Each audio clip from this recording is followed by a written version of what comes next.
She escaped from this into a job in the records office for mental patients in the Massachusetts General Hospital in Boston. And a few months later, after writing the story Johnny Panic in the Bible of Dreams, where she turned that experience into a private literary breakthrough which ran on underground through the rest of that year, she wrote,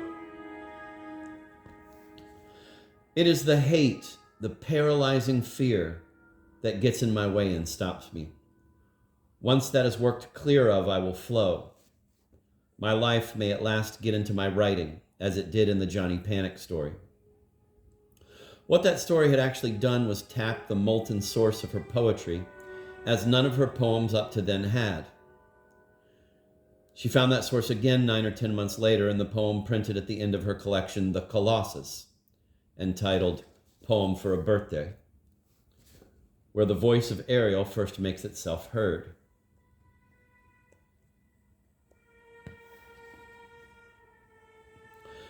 Yet just before writing that short sequence of poems, she set down in her journal, "Wakeful last night, tossed and turned, New Yorker fear, as if I could by main force and study weld my sensibility into some kind of articulateness which would be publishable." At that time, her greatest ambition was certainly to get a story into the New Yorker or the Ladies' Home Journal, the two alternating according to her mood. At the same time, she was noting, "Read over the stories written in Spain. They are so dull. Who would want to read them?" Or again,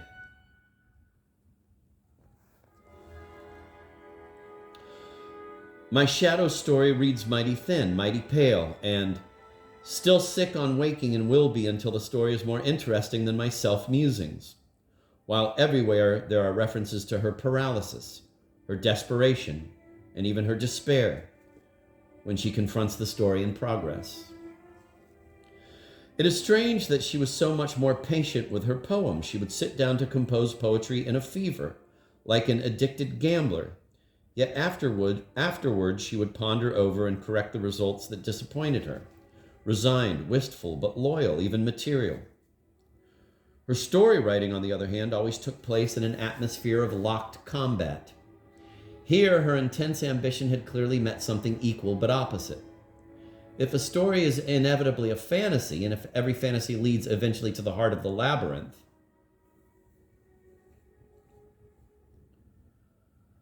her problem was that she could not linger among the outer twists and turns and complications where the world is still solidly itself and comparatively safe, however thrilling.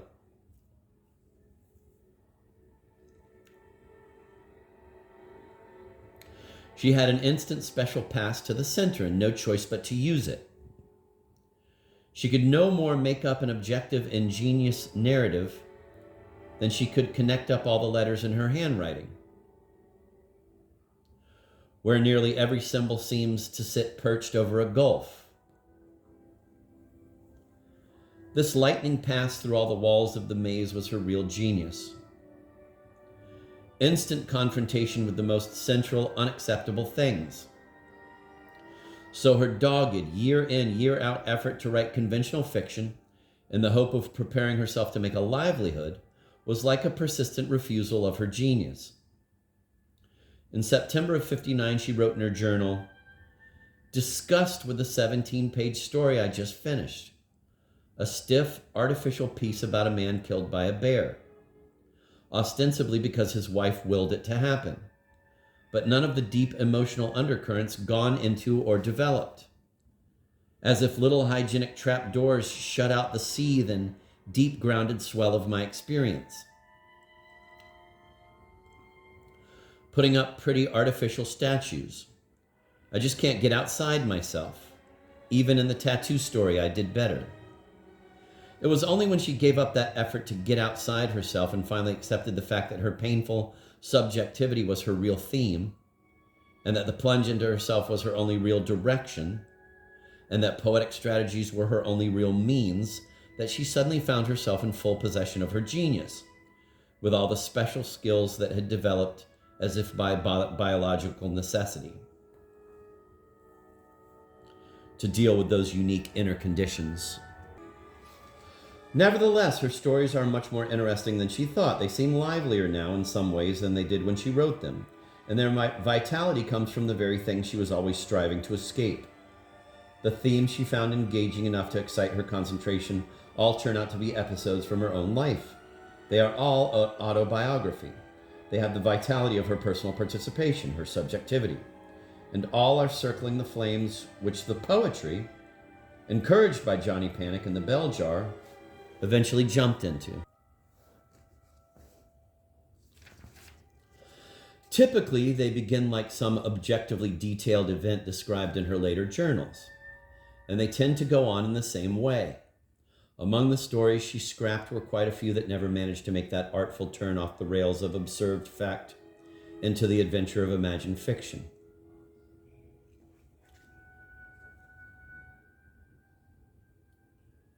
A story which almost went the same way is The $15 Eagle. That story recounts an ordinary encounter from beginning to end in the most faithful way.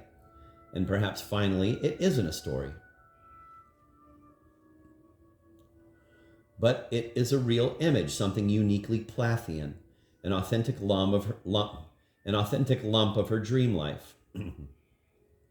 Yet she deplored its, quote, imagey, static prose, end of quote, and wondered why she couldn't make it read like an O'Connor story. What she really coveted was a natural colloquial style. It was the arithmetical, sophisticated syntax of her earlier poetry. Quote, imagery and static, end of quote, that laid the dead hand on her narratives.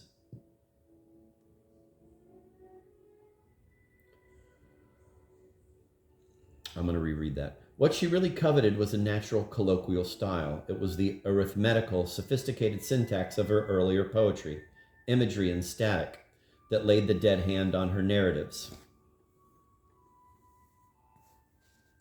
And her vain efforts to throw it off were a big part of her labor. Interestingly enough, the stories that use her experience of working in the Massachusetts General Hospital are the ones where her own natural voice begins to come through. The voice that speaks in The Daughters of Blossom Street, and even more confidently in Johnny Panic and the Bible of Dreams, is moving straight towards the bell jar in the more direct poems of Ariel. The material of these stories, just as in the others, is basically description of first-hand experience, but the urgent expressiveness is a new thing for her.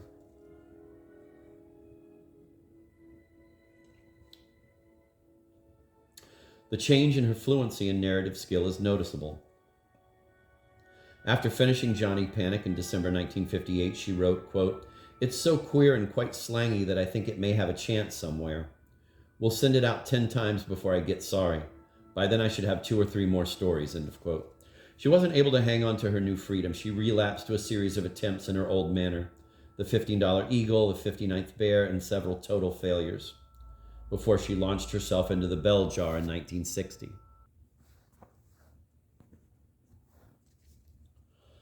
Among her papers at the time of her death were the manuscripts of about 17 stories.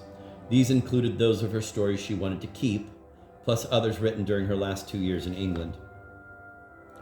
A collection of her prose published in England in 1977 was made up of a selection from these 17 stories, together with some pieces of her journalism and extracts from her journal.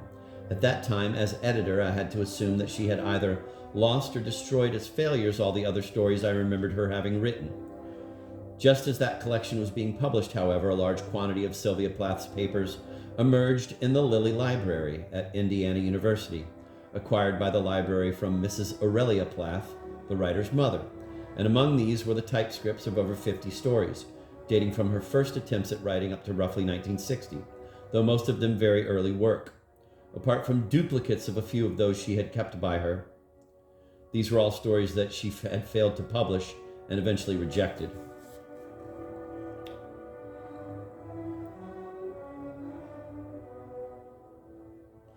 This present collection contains the 13 stories published in that 1977 English edition, with a further 7 selected from the Indiana archive.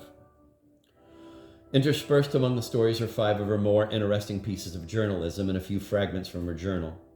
All items have approximate dates of composition and are roughly in reverse chronological order, insofar as that is possible.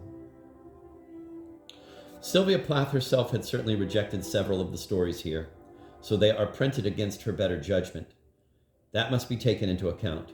But in spite of the obvious weaknesses, they seem interesting enough to keep, if only as notes toward her inner autobiography. Some of them demonstrate, even more baldly than the strongest stories, just how much the sheer objective presence of things and happenings immobilized her fantasy and invention.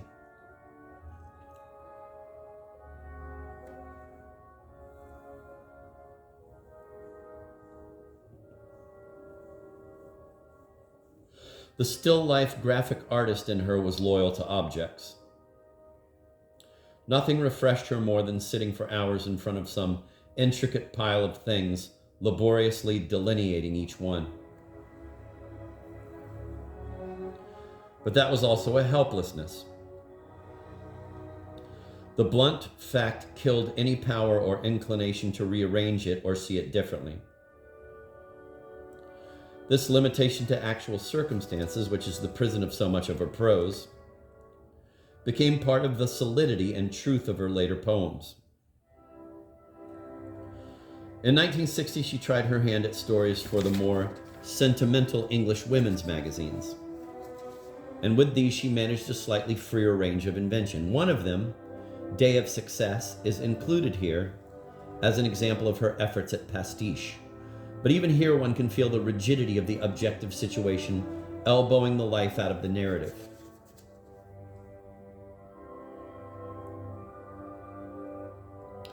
No doubt one of the weaknesses of these stories is that she did not let herself be objective enough. When she wanted merely to record, with no thought of artful shaping or publication, she could produce some of her most effective writing. And that appears in her journal. Much of this journal either describes people still alive or is very private to her. How much of it ought to be published is not easy to decide. Her description of neighbors and friends and daily happenings is mostly too personal. Her criticisms frequently unjust. A few of the more harmless pieces, by no means the best, from the later entries have been selected to illustrate, among other things, the close correspondence between the details she took possession of in those pages and the details she was able to use subsequently in her poems.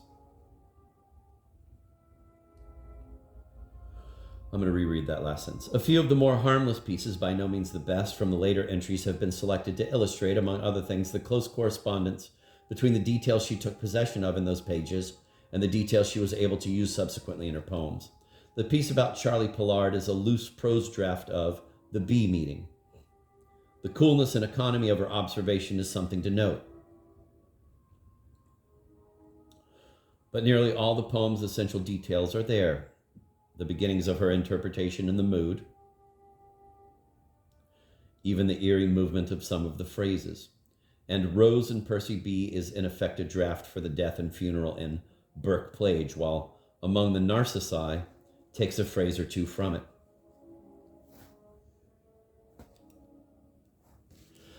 The Cambridge passage from diary pages typed early in 1956 might stand as some supplement to the style of self-revelation used in the letters.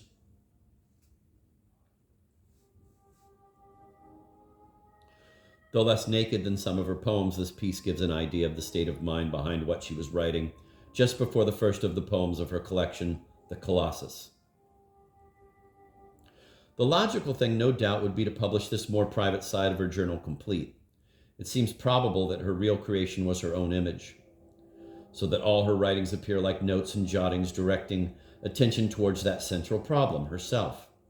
Whether this is right or wrong, with some personalities it simply happens. As an editor of Sylvia Plath's unpublished writings, watching this happen to her, I am more and more inclined to think that any bit of evidence which corrects and clarifies our idea of what she really was is important, insofar as her writings persuade us of her importance. But living people figure everywhere, even in her most private discussions with herself, and an editor has to face it, some things are more important than revelations about writers. The vivid, cruel words she could use to pin down her acquaintances and even her close friends were nothing she would want published and would be no joke to the recipients.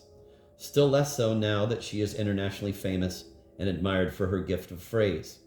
this shouldn't need to be said.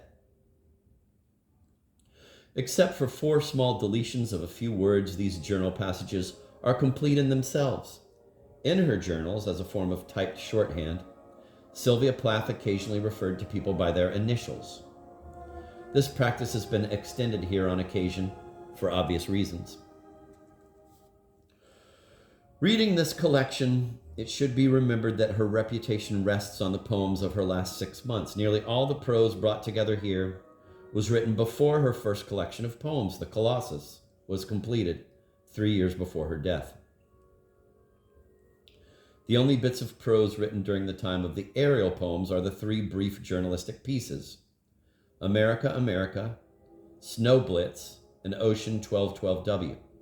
In other words, this collection does not represent the prose of the poet of Ariel, any more than the poems of the Colossus represent the poetry of the poet of Ariel. But it does give glimpses into early phases of the strange conflict between what was expected of her and what finally was exacted. Our thanks are due to the Lilly Library, Indiana University, for their generous help in our examination of the Sylvia Plath archive for the purpose of this collection. Ted Hughes, May 1978.